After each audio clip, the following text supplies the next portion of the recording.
land beings have appeared. The evidence is all around. Buddha's bodhisattvas here. The atmosphere is changing now. Your land beings have appeared. The evidence is all around. Buddha's bodhisattvas here. Overflow in this place. Fill our hearts with your love. Wisdom surrounds us. You're the reason we came to encounter your grace. Your power surrounds us. We're the reason you came. Grant your blessings, your name. Bestow your mercy. The power of your great vow can empower us now. Bestow your mercy. Great holy beings, fall fresh on us. We need your presence. Your kingdom come, your will be done, here as in heaven. Your light surrounds us. Your light surrounds us. Your light surrounds us. Your light surrounds us. Your light surrounds us. Your light surrounds us. Your light surrounds us. Your light surrounds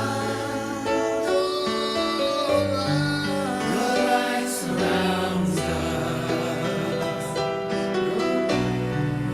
Your light surrounds us.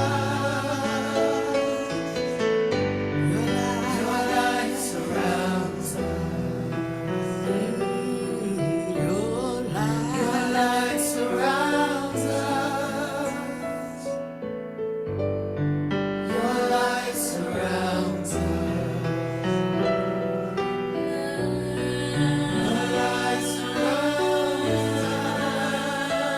Your light surrounds us.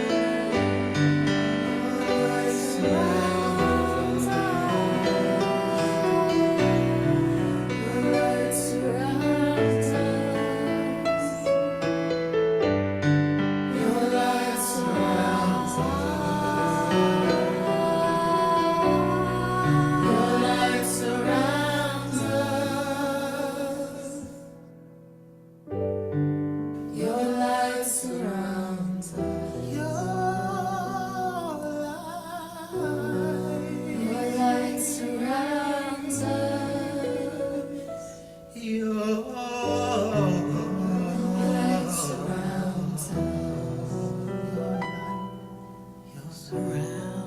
Your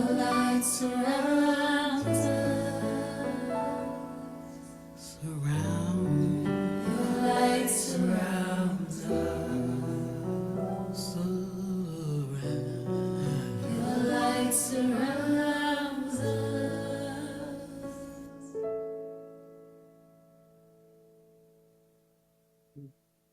So it's good to be back. This is the best retreat that I have had to date. And I can say that because um, I finally understand the difference between effort and non-effort. We talk about entering the gap, or the space between thoughts, but you can't think of what that is. If you try to think of what that is, you can know whatever you come up with. It's not that. It's not that. But if you actually experience the gap and for a sustained period of time, then you know what it is, but it's not something that can be explained. There is a release and a relief that comes when you enter into the realization of something that is a pearl of great price. It's beyond anything that the world can offer you, and there's no price that you can pay in this worldly reality to to um, to apprehend it. So it doesn't have a reference, It doesn't from outside. It's almost like we shouldn't even talk about it because whatever we're talking about is not it. But speaking of it can create a kind of um, openness for its emergence. And the only reason it can emerge is because it is actually our true nature. You know, um, Otherwise there'd be no way for it to emerge. So there's already something in us that is propelling us towards it or allowing the apprehension of it because we are made of that stuff. You know. And so this idea or this notion of being uh, overcome by, covered with something that has obscured or hidden from us our true nature. I mean, we can almost buy into it because there is something when we hear about it that on some level there's the idea that there is something else.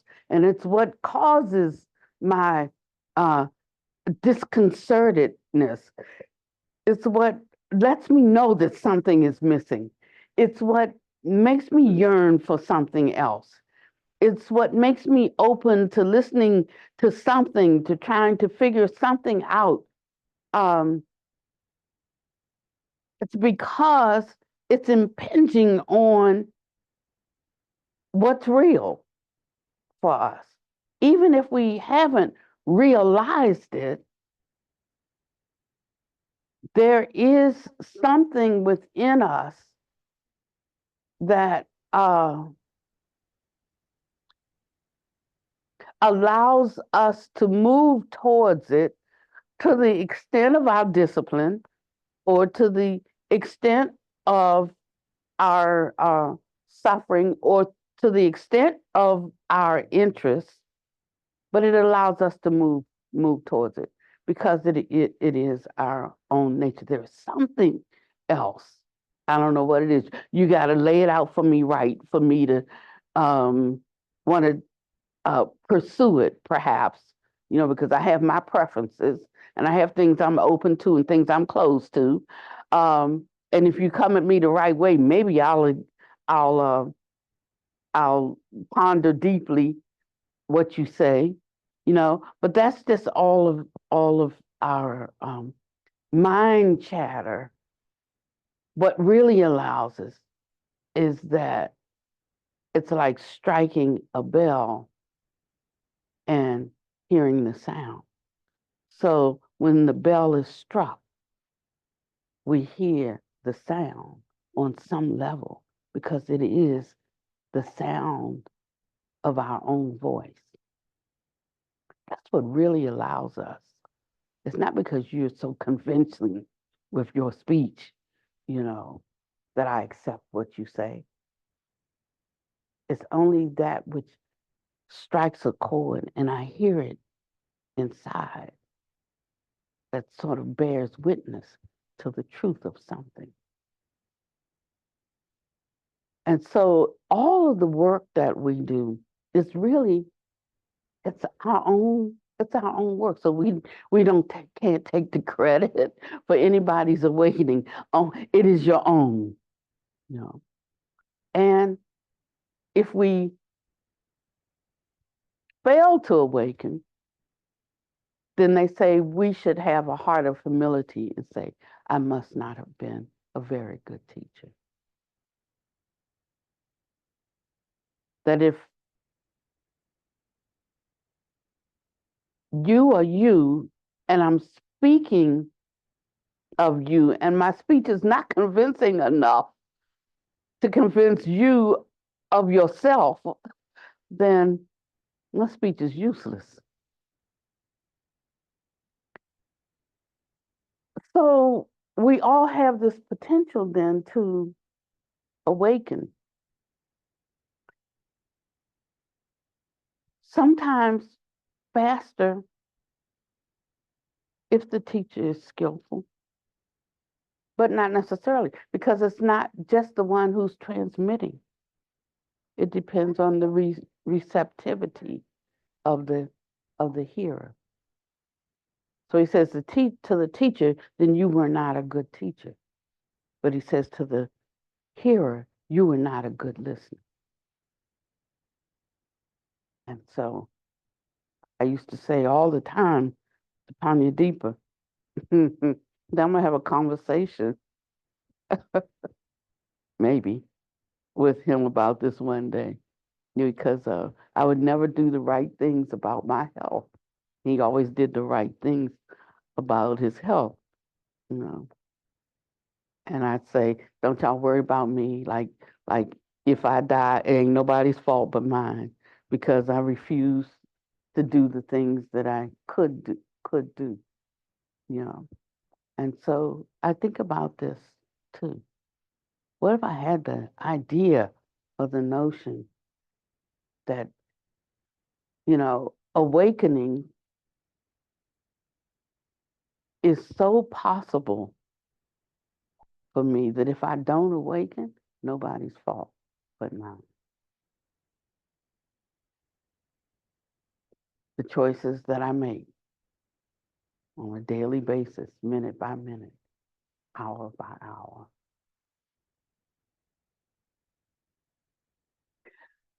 And so Buddha Master suggests that if we strive, we won't make it. Because striving involves what? Yeah, that thought, that differentiation, that sixth consciousness. He says the moment that we drop into that, we have dropped into ordinariness. And so if you can just forget it, then just go ahead and do anything you want to do. And we think it might be difficult to direct our mind or direct our thoughts in a certain way. But if you really look at it, maybe we should redefine what thought is. This is a way that requires that we adjust, shift our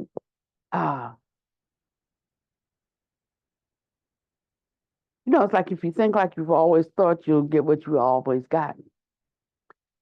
And so we try to have a new view of things, but with the same old understandings and ideas, the same old definitions for words, the same old ways of knowing, but we want or expect something new, and we don't get it.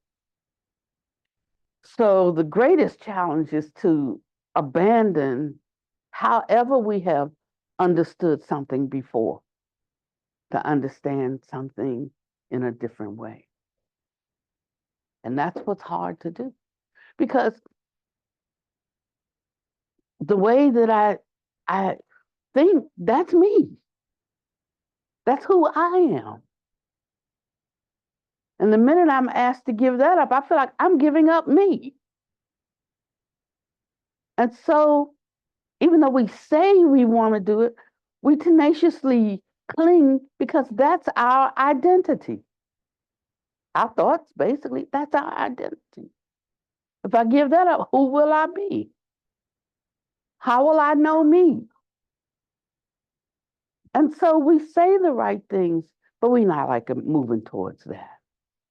That's why they didn't understand Buddha Dharma when he went to India, and they thought he was nuts. The emperor didn't receive him because he was saying, like, I know nothing. And so they didn't get it. They didn't understand.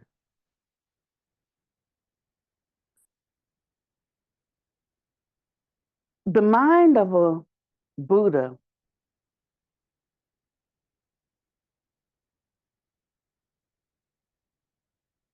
functions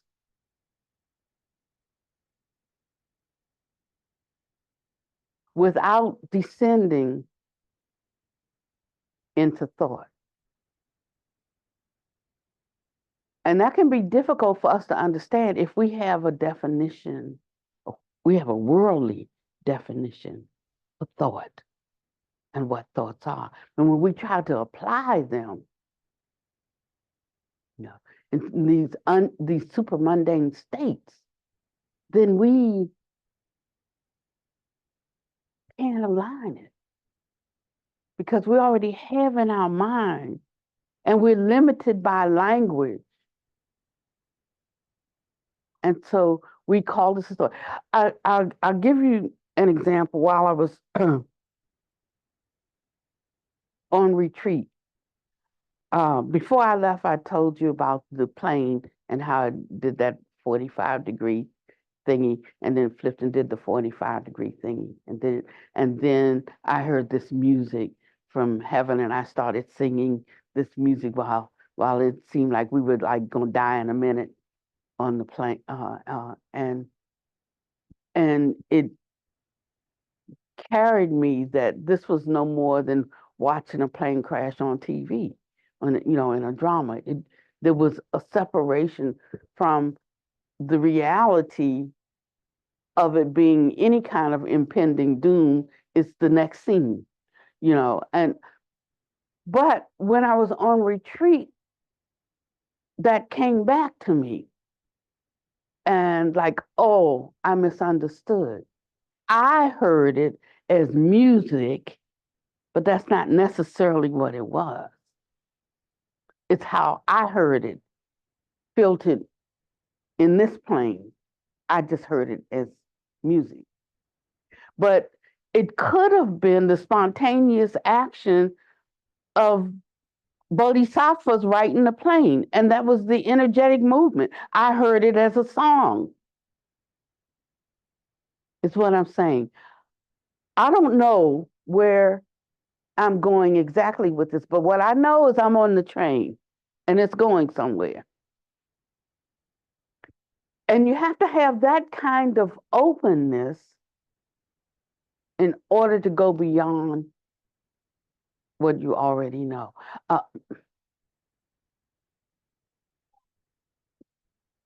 I'm not saying that it's exactly that, or you have to even embrace that or believe that for you. I'm speaking of me. And so we're trying to define things that are not definable using our ordinary faculties. But the Buddha said that when we reach a certain state, these faculties don't operate. They cannot operate. So I was on retreat, and there was some experience of this because I decided I was not going to struggle. Started with the 100 mosquitoes in my tent. The first night I slept in the Dharma protector in the chapel. And it's just that the floor is too hard and I'm too old. Um, so it was, I thought hereafter I'll sleep on the cot in the tent. Um, but I'm glad I slept in there that first night because I got a good dose of something extremely, extremely peaceful, where I felt that nothing really mattered. You know, I could be on retreat. I could go home, not be on retreat. I could do my Dharma practices. I could not do my Dharma practice. I could sing songs or not sing songs. I could just sit there in a chair and look at the trees. I could, no requirement on me except whatever spontaneously arose, just be with that. And I'm like, no, after you take the time to fly out, take a week off, you need to make it count. That was my thinking going in. But I immediately felt the impulse to just stop. And it was so beautiful, this stopping. So I went in the second night to sleep in the tent.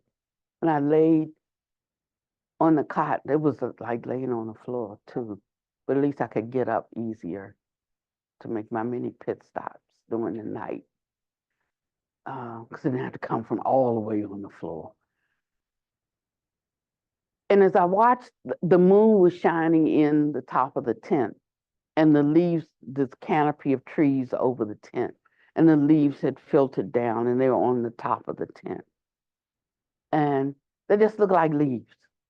But as I looked at them, they weren't leaves, they were hundreds, if not thousands, of images.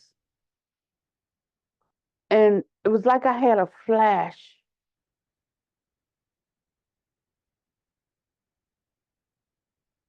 And in some kind of way, I was connected to all of those images. Some of them were fantasy figures, which I'm not into fantasy at all, you know. Some were caricatures, some were like fine portraits of faces, some were like just all kinds of images, some human, some non-human, some non-sentient, and they just covered the top of the tent. And I could identify, I took so many photographs because I asked Kadara if she will blow those up for me because I can't draw. I draw like a kindergartner. I just don't have that. But I looked at them with the precision of an artist's eye. And I'm going to draw them because that artist is in me, you know. And it was something like that I was discovering a me that was not Pannavati. And a me that was not confined or limited by identity. I was vast as an ocean, But there's no way I could have thought my way into that. That's what I'm saying. So today I'm talking about, I don't want to use the word relax, but I want to try to give a different flavor to what it means to drop thoughts, to not require anything in the moment, so that a kind of stillness descends that is as vast as the universe.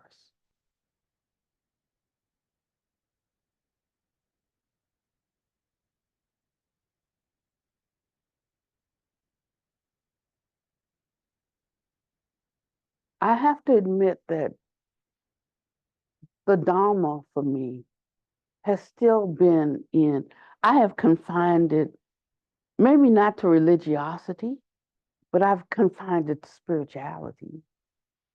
But it's not even that. It is the entire universe.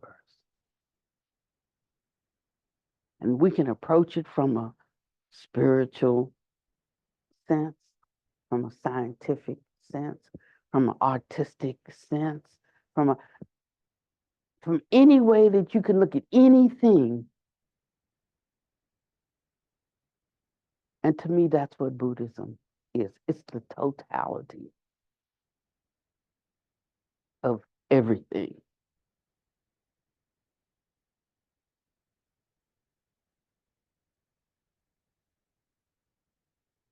And yet that's contained or revealed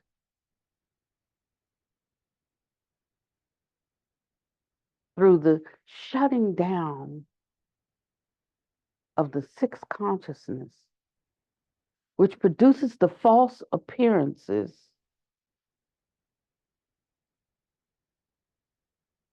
that we recognize through what we see, hear, taste, touch, smell, and think. This is a tall feat. It's not easy.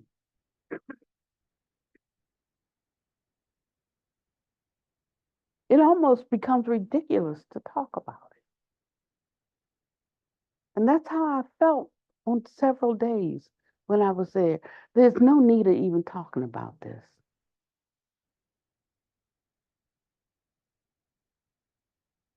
It is just something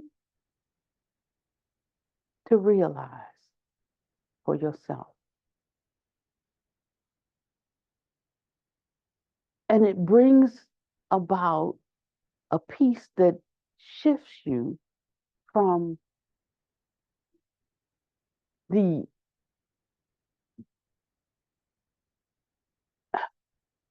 angst and the weight of falsity.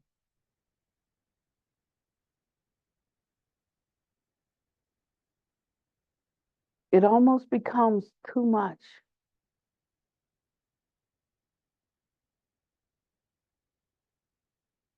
to consider. It just forget about it. Just forget about it. And yet, your whole experience of life transforms. And outside still look the same. You know, you didn't transport to another place. You still get up and go to the bathroom and brush your teeth and, you know, and handle your business. But yet there's something different in the experience of those things. That's the part that's undefinable. And that's the invitation that we are offered.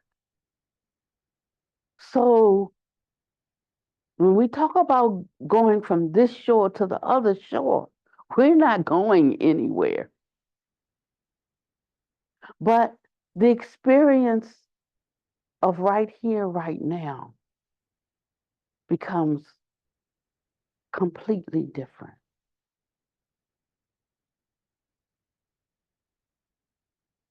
And that's the attainment.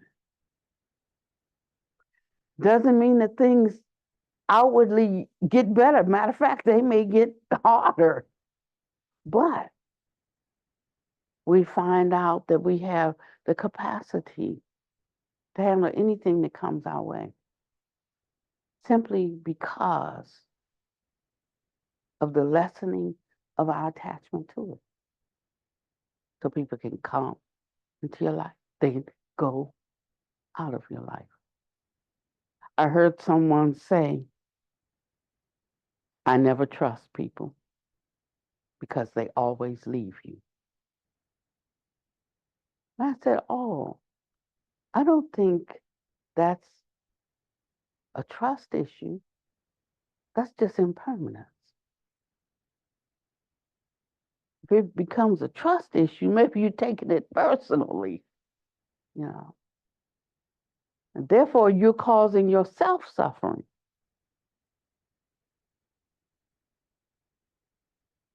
You've misplaced your power, your authority over the temporariness of this experience, this existence. So that's our great challenge. This is like, if we will, dun dun dun dun dun dun dun dun da da da. That's our assignment, if we will accept it.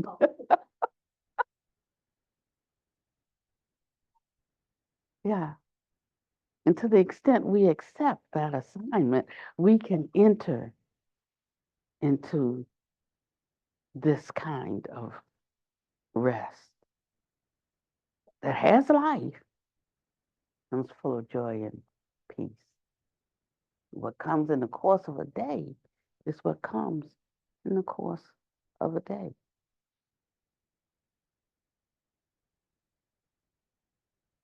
So I wanted to read, having that experience shifted things for me. I'm always talking about something shifting. How many shifts? And, they're endless. But it shifted something for me. And we can say that we're not taking the words like literally, because we're softening, you know, but we have to keep stirring that batter because without realizing it, we, we, no matter how many layers we remove, there's innumerable layers left to remove. So it's like, when do we get to the end of this? In the ordinary mind, it is endless. In the Buddhic mind, it is beginninglessness.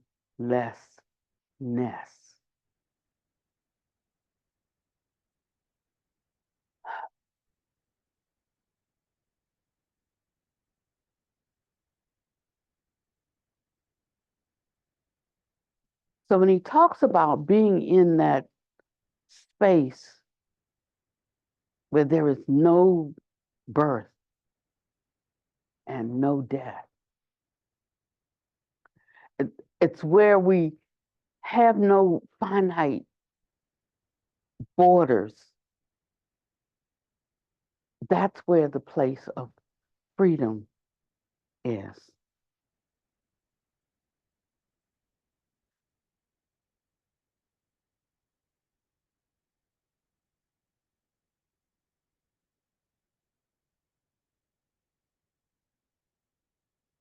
I moved my page. Uh,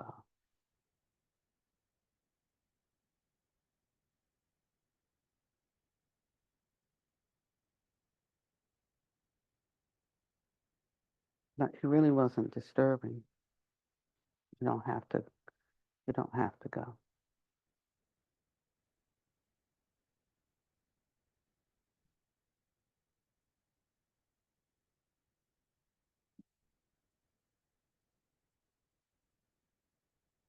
I want to go back to the section on the character for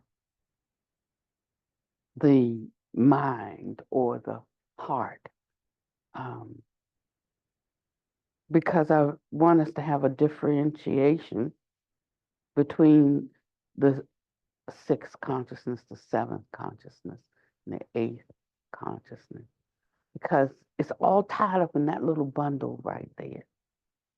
And as we really start to untie that,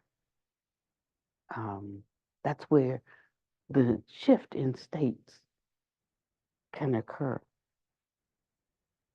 I will now start to explain the character for heart or mind. It's not the organ that's in the chest in charge of blood circulation, the heart or flesh. That cannot think or differentiate. It's not the seventh consciousness called the manas consciousness that performs the function of thinking. And it's not the eighth consciousness called the alaya consciousness that gathers and stores all seeds, all dharmas, and all defiled and undefiled causes. Rather, the heart or mind that I want to discuss is the real, the clear, and pure mind of the Tathagata Garbha, the original appearance of living beings, the mind of true thusness, and it neither arises nor perishes.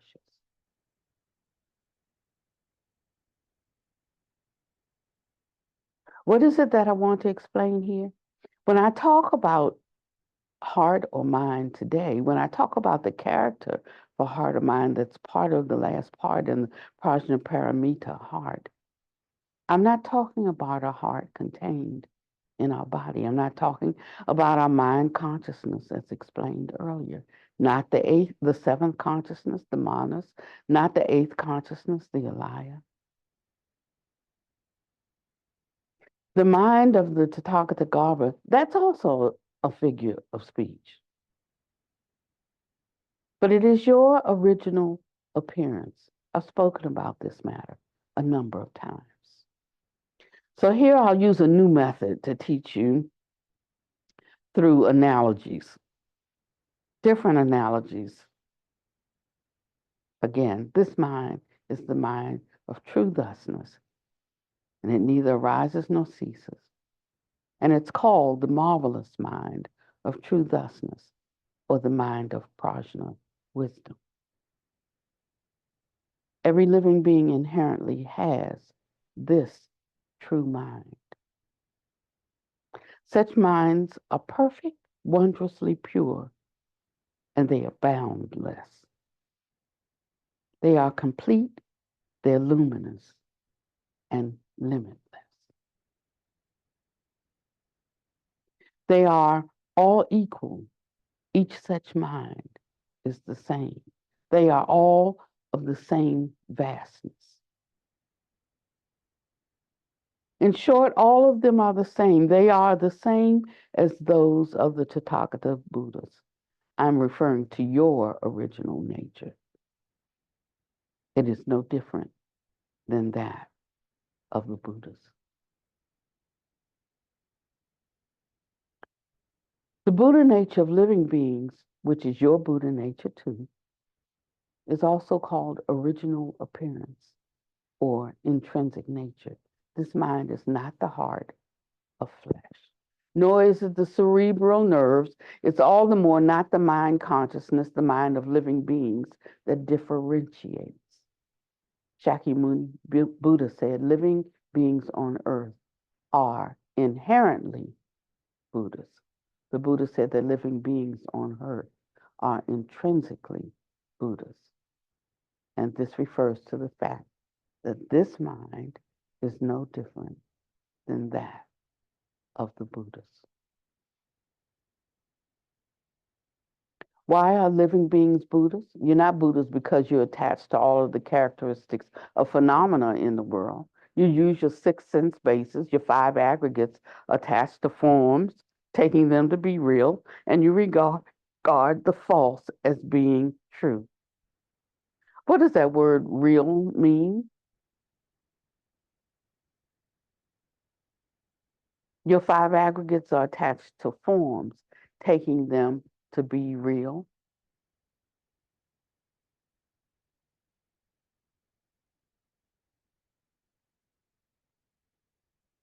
That's a question. Sorry.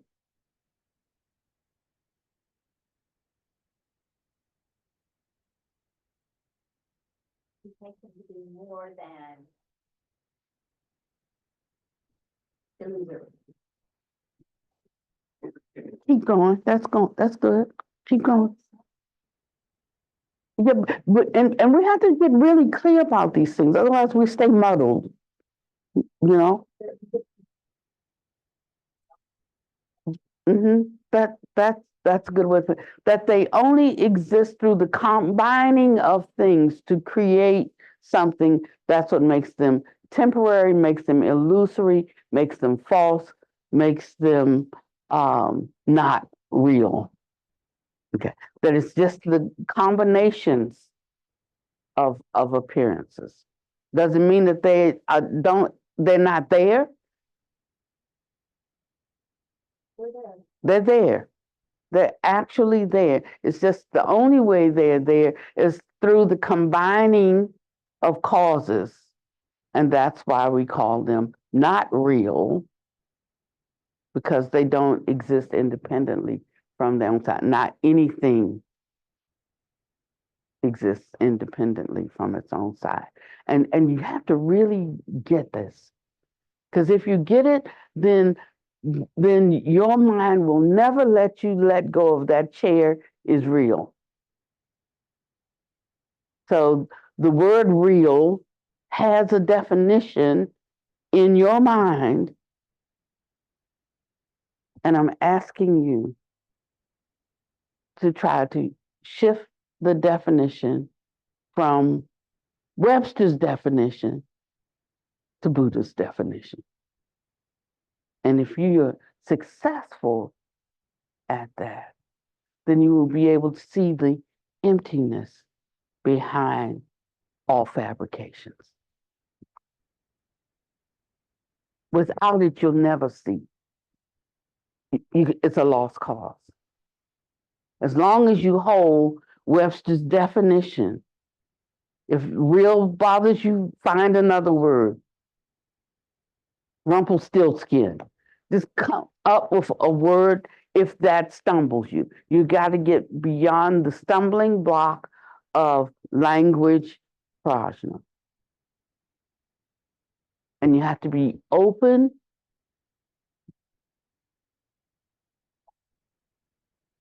It's what creates the pass through, I'm telling you.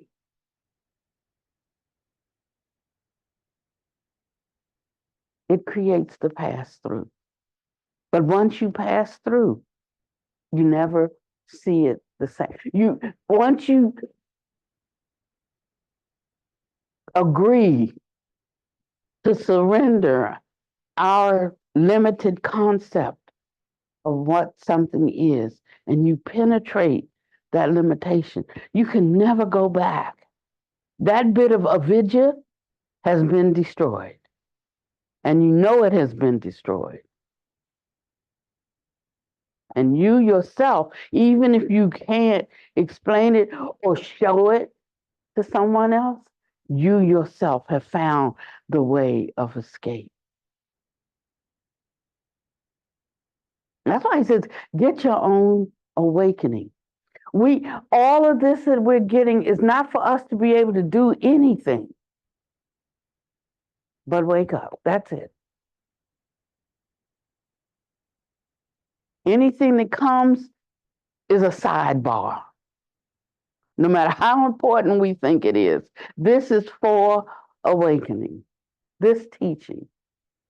But the thing is, like it's walking on a street of gold dust, and the gold dust sprinkles, it just settles on your shoes and everything. So those are all the benefits, the fringe benefits. But it's not for the benefits. It's the benefits that come with the package. You know, every time you buy something, if you buy it, and if you buy it right now, you're like, no, I don't want it, you know, and then so you don't buy it. And then before you can click off the screen, now they're going to offer you a benefit and will give you this absolutely free. Plus, you know, so now they start to tack on the benefits, but the benefit wasn't the thing. So we get our eyes fixed on the benefits and we think the benefits are the thing and we lose the prize. This kind of way of moving through life,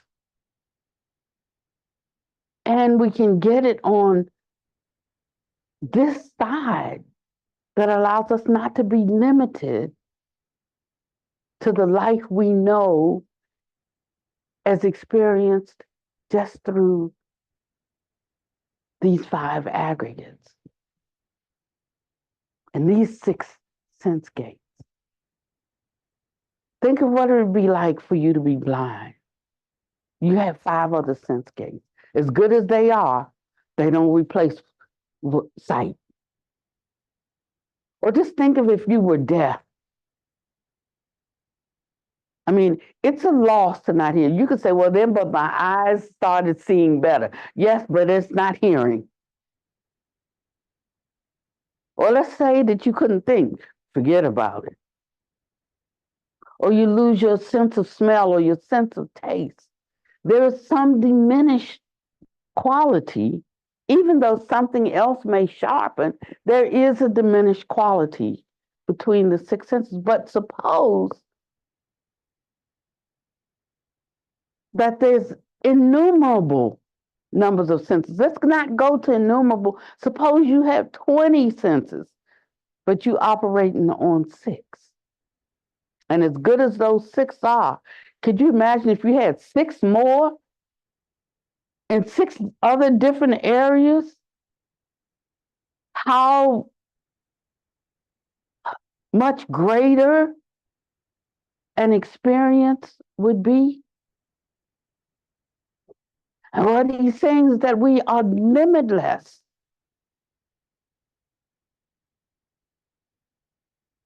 In our experience of life that's not locked down and cubicalized,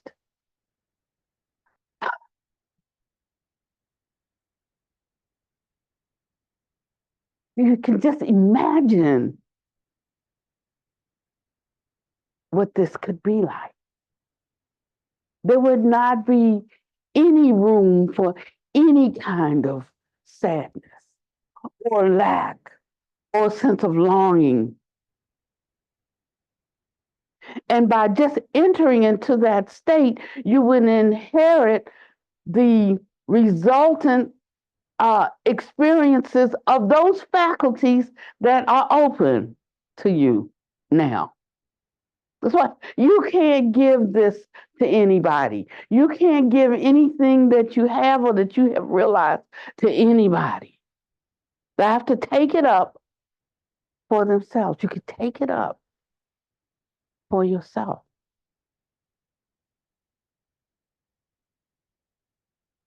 And so it shifts this brightness that comes. It's not really for you to be a light for others, but just by virtue of your shine, it will light the way for others. But you don't have to try to do it.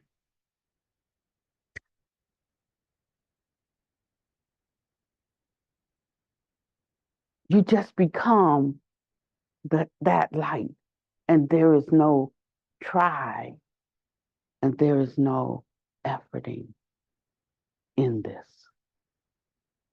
To effort is to diminish it. If you can get that in your heart. Now, it doesn't mean that you don't have to figure out something, because you do. But as it dawns on you, or as it emerges through experience, then you know. So our only job is to say, look over there. Change your definitions, you know, and then live it yourself, you know, in front of people. There's a guy, his name was Robert Schuller. He built the Crystal City Cathedral back in I think the 60s, the early 60s. And I used to love tuning into his broadcast. And he wrote a book, Tough Times Never Last, but Tough People Do. And I loved that book. He had 365 one-page teachings.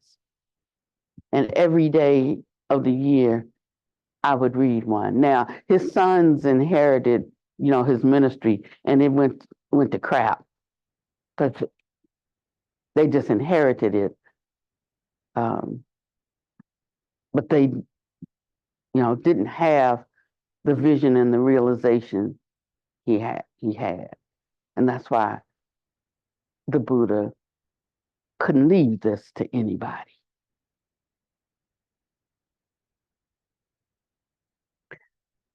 And so there's this idea that tough times never last, but tough people do. And when you have that kind of strength in yourself, then there's nothing that comes up in the course of a day that you can't handle. And even if you ended up not being able to handle it and you lost it all, doesn't mean much, doesn't affect you that much, because you've touched something else that so far outshines anything this world can throw at you. And that's the freedom that you are really searching for. And so we spend all of our money on the trinkets, and we miss the goose that laid the golden egg. Oh, I love that song. I think it came out in the 60s, or maybe the 70s. The goose that laid the golden egg was an extraordinary goose. Just imagine a goose laying golden eggs. It's a dream come true. I can't remember the group that sang it. They were out there. I was sort of out there too at the time. But this is like the goose that laid the golden egg for me. And it's not anything that anyone gives me except I give it to myself.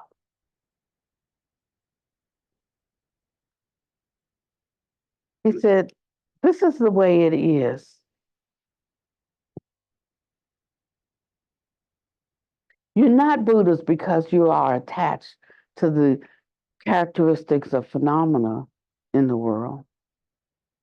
You use your six sense bases, and your five aggregates are attached to forms, taking them to be real. And so you regard the false as being the truth. As such, you do not know that you are Buddha. And if you let go of these within only 10 minutes of jhana power, you could attain the supernormal power of divine vision.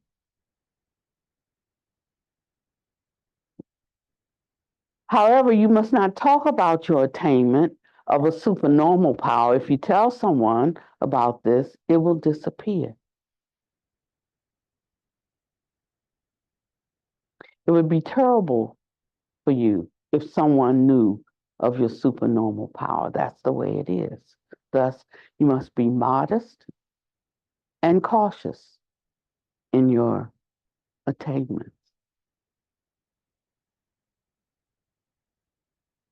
The mind is not located inside your heart. It's not located outside your heart. It's not located somewhere between inside and outside. Is it within your skin? No, it is not in any in-between place. This mind or heart that I'm speaking of is without shape and without form. It has no amount of density. Having spoken up to this point, although I've not finished yet, I believe at least at least more than half of you disciples understand my meaning. The mind I'm talking about is your original nature or your Dharmakaya. It is the state of prajna, the state of prajna wisdom, illuminating the reality state. How big is this mind? How could it possibly have a size? If you want to call it large, it's as large as the universe. If you want to call it small, it is so small that it does not even have a shadow.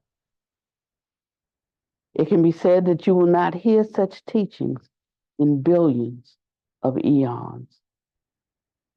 You've not even finished listening to my exposition on the Heart Sutra, yet you basically now have some understanding of original nature. It is because of the empowerment bestowed upon you by the Buddhas and the Bodhisattvas that you have the affinity with this Dharma to hear it today. Thus, you cannot regard the heart of flesh as the mind. Although the sixth consciousness has thought, any movement of thought, although the sixth consciousness has thought, it is the movement, any movement of thought is a descent into the impermanence of differentiation and affliction, connected with the five aggregates and samsara. Although the sixth consciousness has thought, any movement of thought is descent into the impermanence of differentiation and affliction, connected with the five aggregates and samsara. With movement of thought, you immediately descend into differentiation connected with the five aggregates. Therefore, you must not have movement of thought. You must not have thoughts. As soon as you have thoughts, no matter what the thoughts may be, you immediately are equal to an ordinary person or one of those common or average people. If you regard mind consciousness as the mind, this is no different from regarding a thief as your own child. If you regard mind consciousness as mind, this is taking a bandit as your own family member. Regarding mind consciousness as the mind is like regarding the dust and dirt on a mirror as the light. Only after wiping the dust off the mirror can the mirror be bright and clear to reflect visible images. The dust that spreads all over the mirror is not the light rays from the mirror. The reason is that you will forever be bound in samsara, and there will never be a time when you attain liberation. To attain liberation, you must relinquish the differentiating and deluded mind of the sixth consciousness.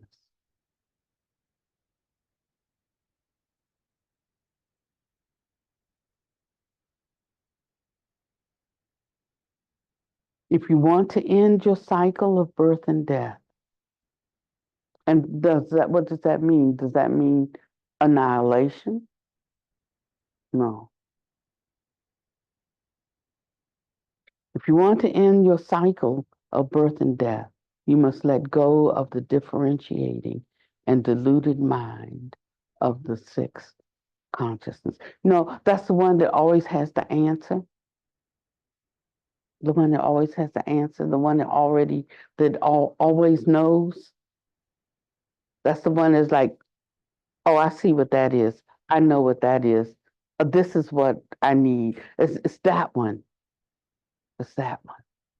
That one we're so afraid to let go of because that's how we know ourselves. That's how we identify ourselves. What would I be if I say I know nothing? I can't do it. I just can't do it because I know something. I just can't do it. But if we could lay down what we know, peeling back the layers of what we know,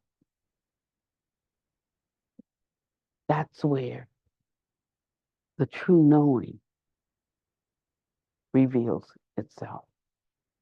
And this is not anything that we can like cram into our brain, you know. It's like when Buddha was talking to his disciples and said, what's more, the leaves in my hand or the leaves in the forest? And he said, the leaves in the forest. He said, this is what I'm teaching you. This is what I know. But it wasn't that he had to know all of that and try to cram that into here, you know. It was just that he could connect with anything because his mind was not attached to what was in here. That's a starting place. So that as soon as his mind went to something, he could perceive it. He could unravel it. He could know it. That part of him that was not separate and apart from the leaf, the flower, the tree, the human being, the not different from here, no difference in here versus there. So could be at any place in any moment. Miracles are not really miracles. They're just reality acted upon in this moment to bring about a manifestation. I don't want to say more about that. Just think about it. Only reason why we call them miracles is because we don't know by what means they happen, by what power, by what state. But get in that state and you know. And then we won't always be. Even now, you have to have noticed how things are beginning to shift in your life according to how you observe them.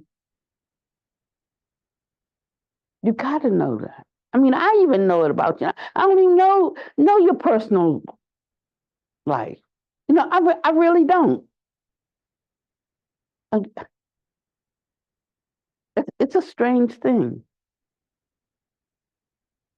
I mean, but I see it in your movements. I'm saying, I see where there's the yielding, and I see where there's the resistance. Now I ain't gonna look at nobody. I'm gonna look at all up here. I'm gonna look all up here. Now I see people looking at it, so she looking at it.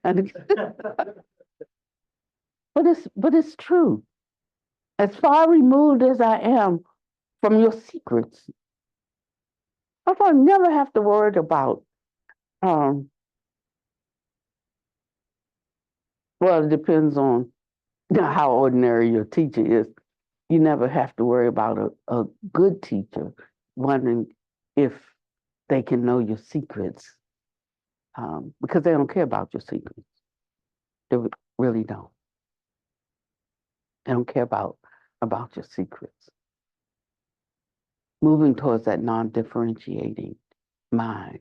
There's not a judgment in that sense, other than wishing your well-being, but not in to know your secrets.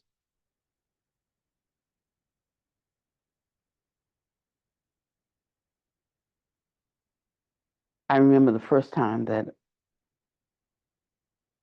I had a direct audience with Buddha Master, and I was so looking forward to it because it had taken me 15 years to decide I wanted to see him, because I thought that he could know me altogether, and I wasn't ready to face him. I didn't want to face him, knowing me. And then when I went in and I sat with him, and it was fathomless. It's like, can't explain it, not like a human being. If you could multiply Panyadeepa a million times, it was like that. And suddenly I was no longer ashamed of my mind. Uh, and when he looked at me and he asked me questions, I didn't want to answer the questions, because the questions I could give good answers to, you know.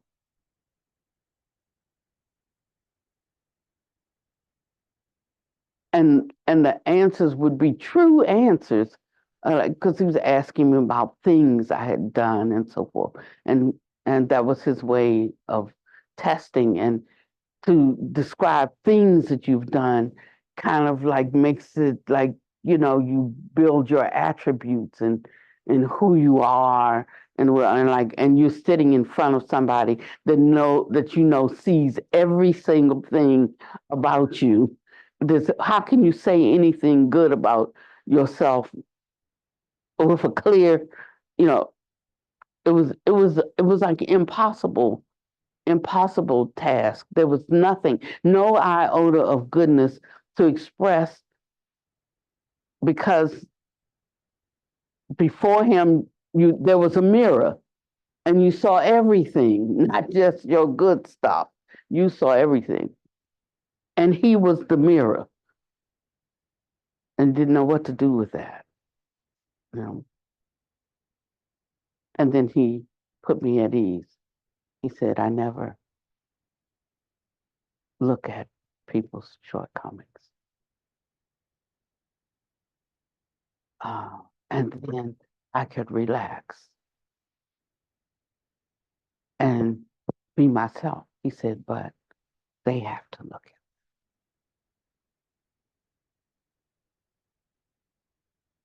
They have to look at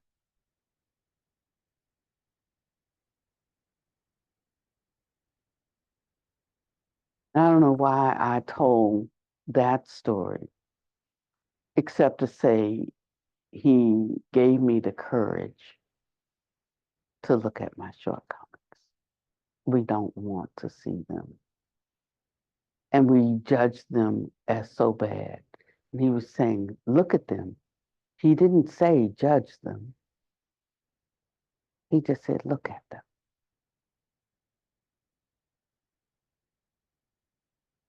And the more we are able to face them, we are able to let them go in our own time, at our own pace. We're not so concerned about what others think. But we do become concerned about what we think. And when we can see in this way, then we begin to make progress, because we can just peel off layers. Just take it off. That's all. Just take it off. And if you take it off and you find that it kept you warm and you're feeling a little bit chilly, you might put it back on. And that's why we do Vajrasattva every day. Because Vajrasattva perfected his vow. And his vow, because he perfected his vow concerning himself, he is able to save others. So his vow is, when you ask me to help you, this is the help that I can offer. I take on all the errors, all the faults that you committed today. I can bear it. I can transmute it. But I can only do it, not by force, but if you ask me. Such as I have, I freely give. When you have things, you freely give it to who you want. This is the capacity and power that Vajrasattva has. This was his heart's desire. Avalokita's right, she's doing something else. Savanivara Vishkavam, he's doing something else. He's bestowing fearlessness. Vajrasattva is taking on removing the penalty of your errors and omissions today.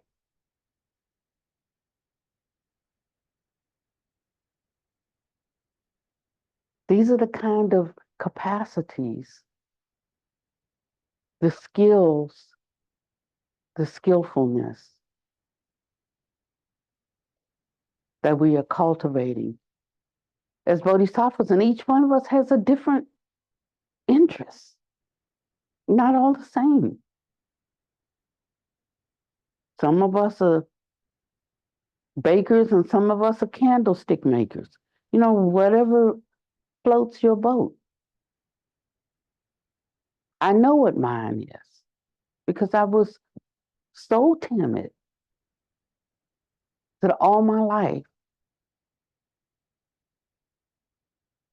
well, my young life, I wanted to be fearless.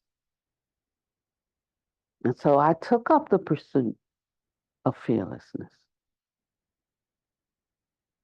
And I want to impart fearlessness because I know something about that. I don't know something about everything, but I know something about that and what it takes to be fearless and how you have to develop yourself to be able to handle the vicissitudes of life. And then when things come, like Lord Yama, I mean, that's Yama's job, you know? He ain't a bad guy. I mean, the whole scheme of things in the whole impermanent scenario, somebody's got to come and haul away and cause the separation. That's Yama's job. So I don't consider him the devil. I don't consider him evil. You know, I don't consider that force personified. That's Lord Yama, you know.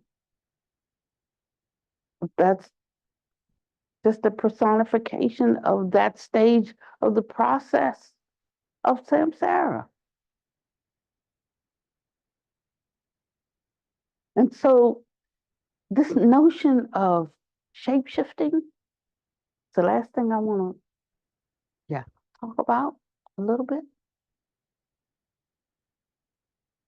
Before the real shape-shifting occurs, because the hardest part of shape-shifting is the movement of matter, of materiality.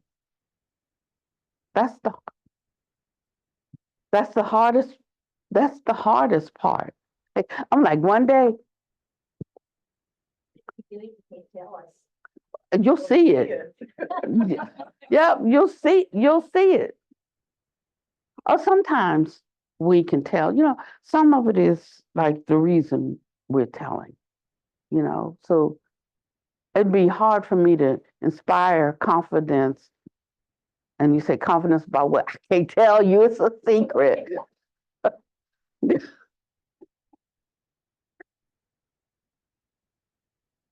uh, but you know what I mean. I mean, you know if I was, I try to be as cryptic as I can, but there's a difference in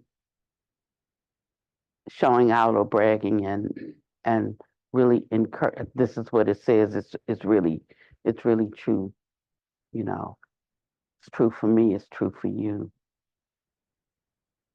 It's just you can't make it happen with your thoughts and with your efforts, but you can enter into the dimension where it operates. Is what I'm saying. And that it takes something different than the way you hold truth and what's real.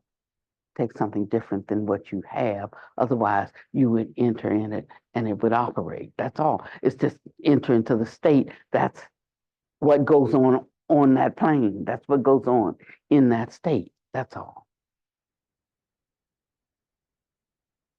And that there's only one way that you can legitimately enter into the state that's going to have the desired results.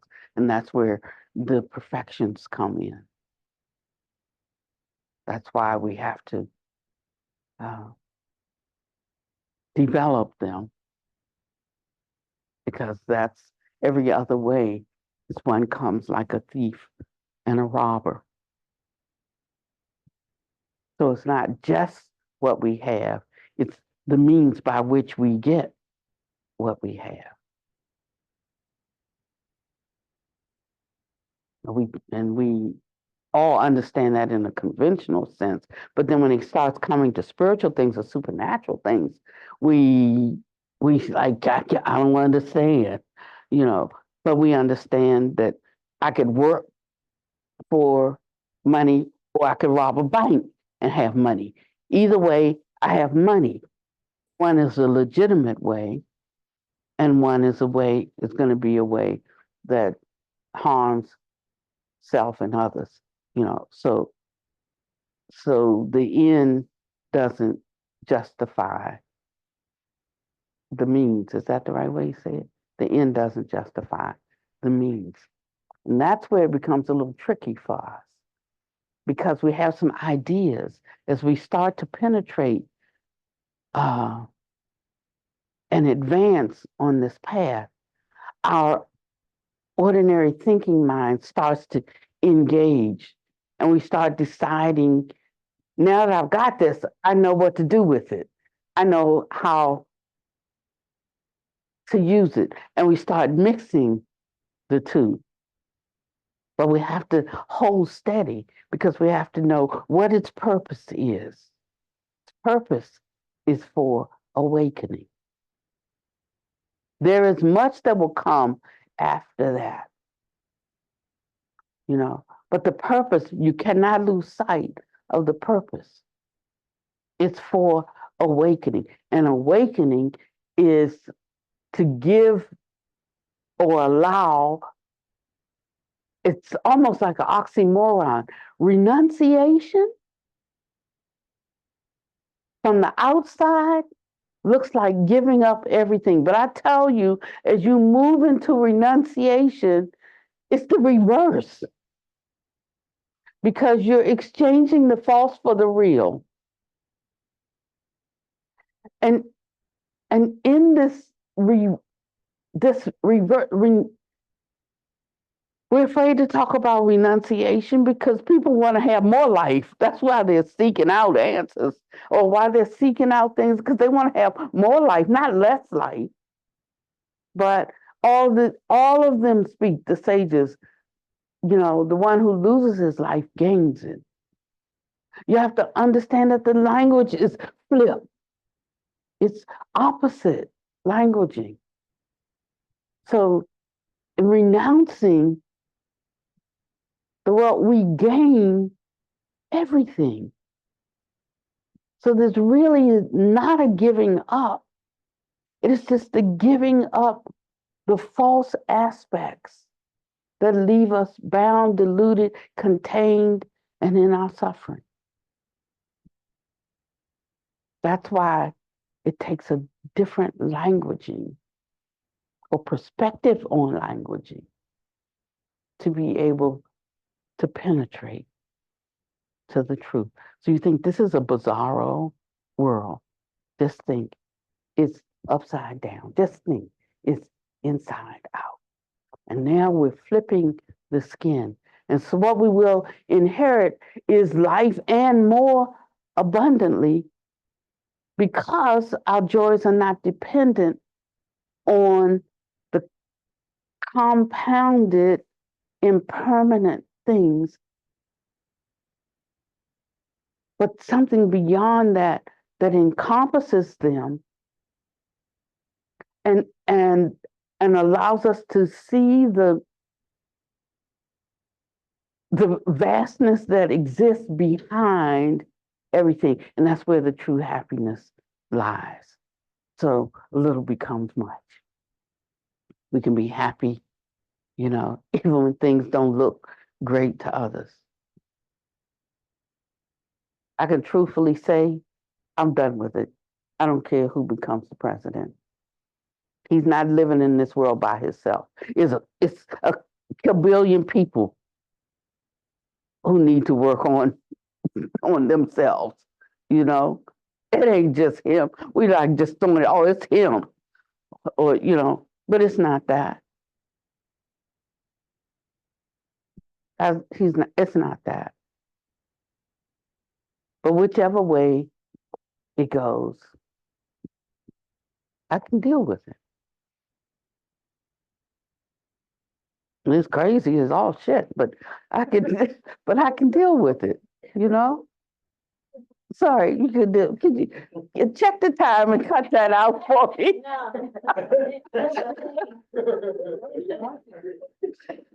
Yeah, yeah. Not to out anybody. Not to not. I didn't. I'm getting more aware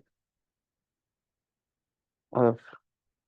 The more I out myself, the more I recognize how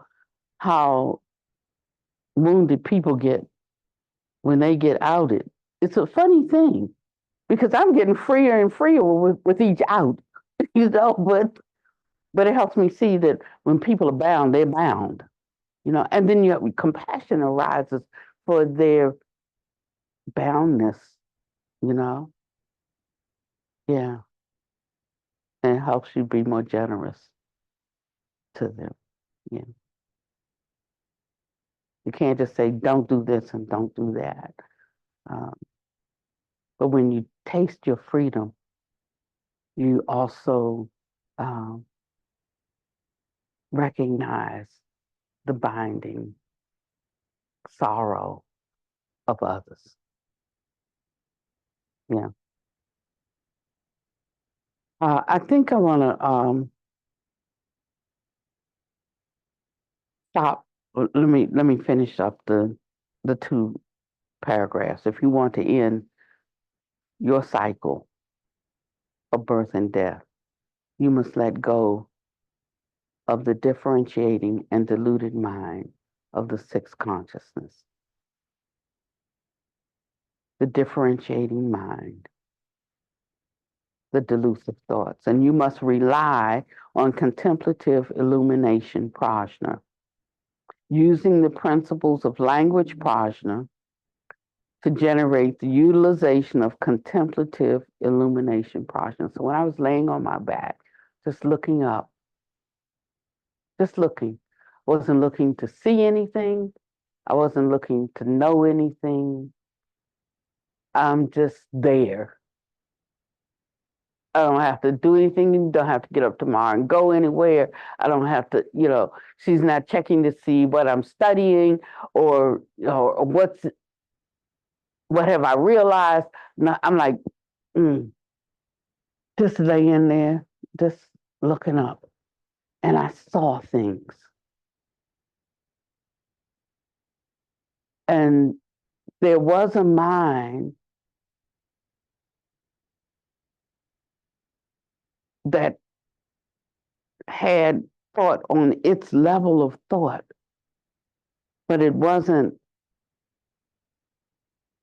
this sixth consciousness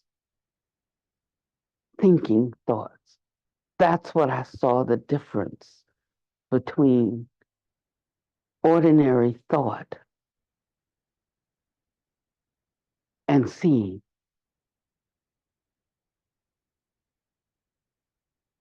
And they're two very different things.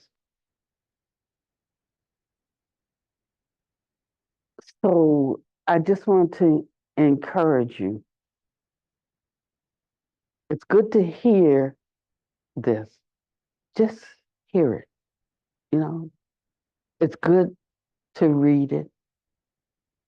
Just read it. Don't try to figure it out. Just read it. It's so much like water washing over you.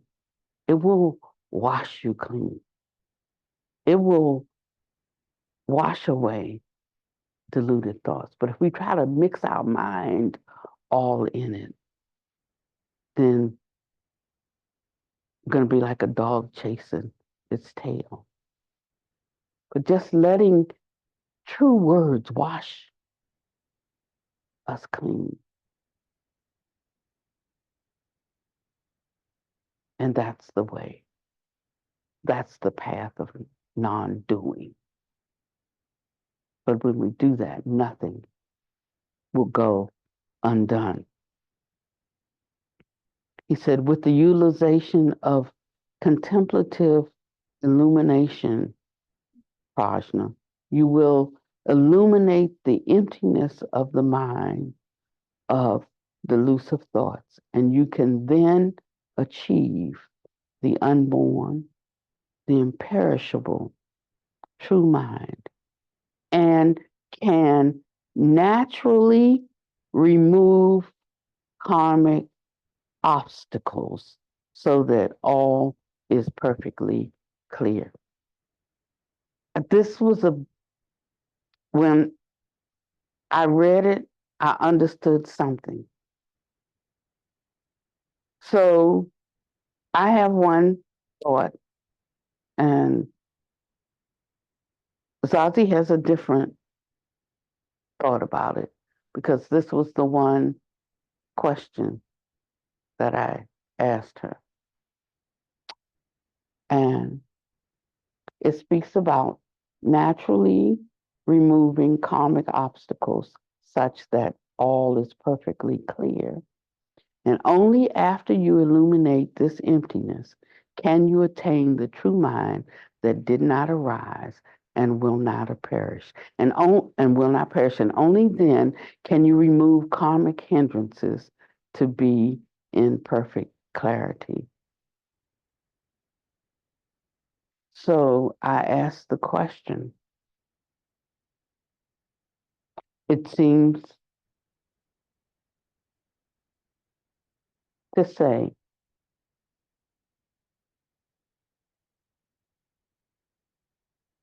if you apply contemplative illumination, just looking,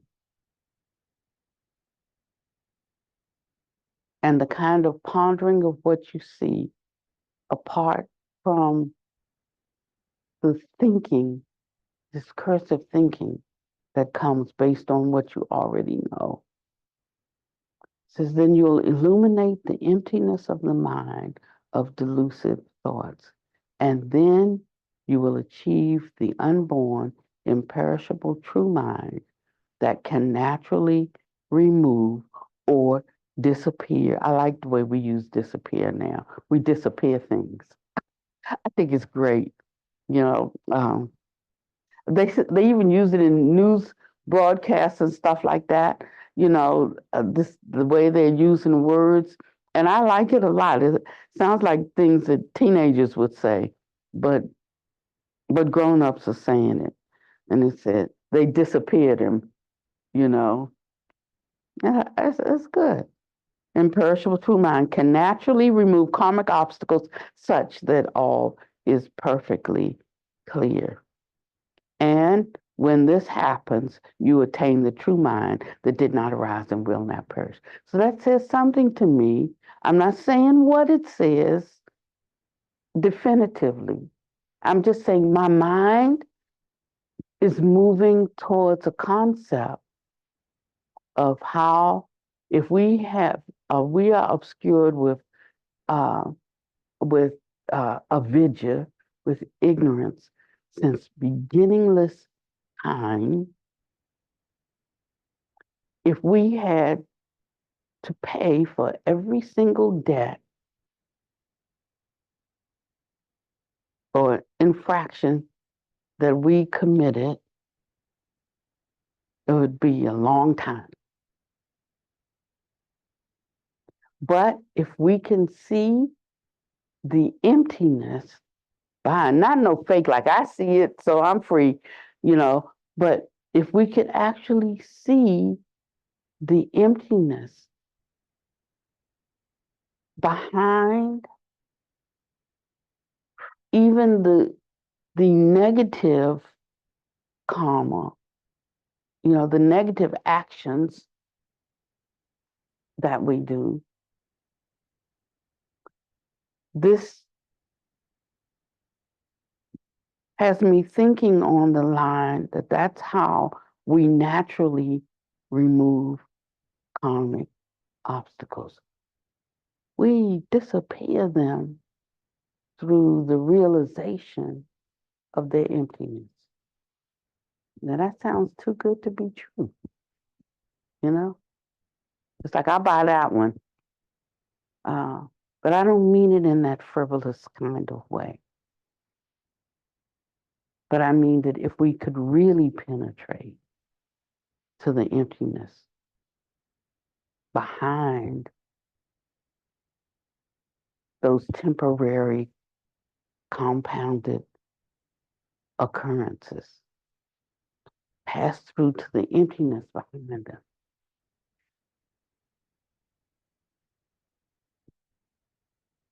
then they're gone. They don't exist in the sense. I've always felt that not. How would we make amends for every single thing we've done since beginningless time? When would we ever get out? So we can't be thinking correctly. I mean, our parents tell us, don't do this because you do this, that's going to happen. But when we get older, we know that could happen, or there's like 10 other things that can happen. But generally, don't do this, or this will be the result. So he starts teaching about the truth of suffering. Suffering has a cause. For every cause, there's a cure. There's a way out. And I can teach you the pathway out. Then he goes, when you get to the end of that, he's not talking about the truth of suffering. He's talking about emptiness. And so there is no suffering, not in the space of reality. So then there's no cause and there's nothing to cure and there ain't no path. But that's at the end. And we're on that tandem from the beginning to the end of the path. But where are you on this tandem? If you're right here, don't try to walk like you're right here at the beginning. If you're right here, don't pretend you're right here. Just know where you are. That's all. So two people can be sitting side by side. One is here and one is here.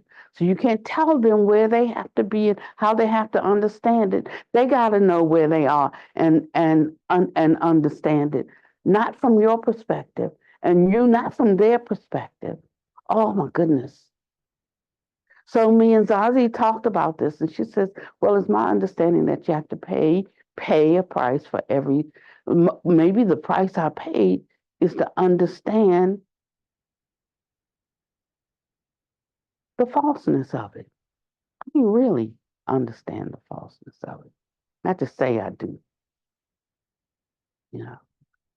I mean, that's how minute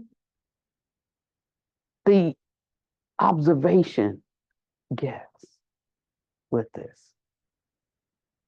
And so maybe I should leave that because I don't want y'all just doing some of everything and saying, I see the emptiness behind behind my actions. But I'm trying to penetrate, you know, I'm open to know something. I'm open to know something, you know.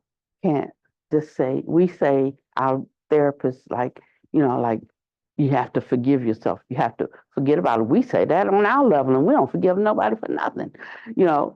And so there's got to be some other principles that apply, when we're in the states that we can activate them. Otherwise, there'd be no basis for love. There'd be no basis for forgiveness. There'd be no, everything can't be forgiving except you got to pay for every mistake you made. I mean, it doesn't go with the whole package, the whole system, you see. So that's all I'm saying.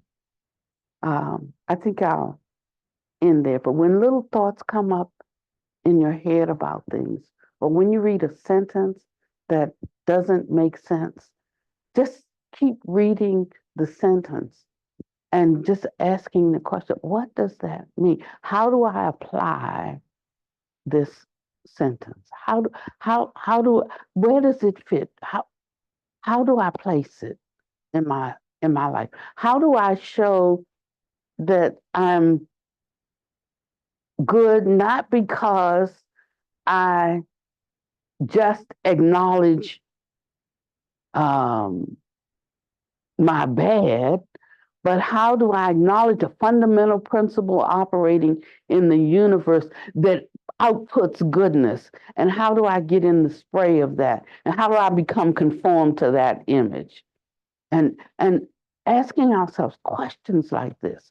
And we'll move from being in the space where we always need deliverance, where we always need a savior, where we always need to take refuge. We'll get to the place that we can become a refuge and that we can take refuge in the truth that is our original nature. And so that's all I want to say. Somebody close.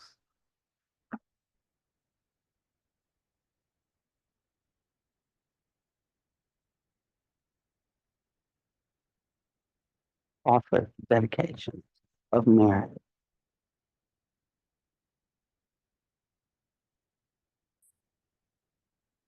Dedicate the merit for my learning and listening, opening to the truth today for all living beings who are suffering in samsara, who are living in a state of ignorance. May they all awaken in peace. May they all be at peace and ease. May they all have good fortune.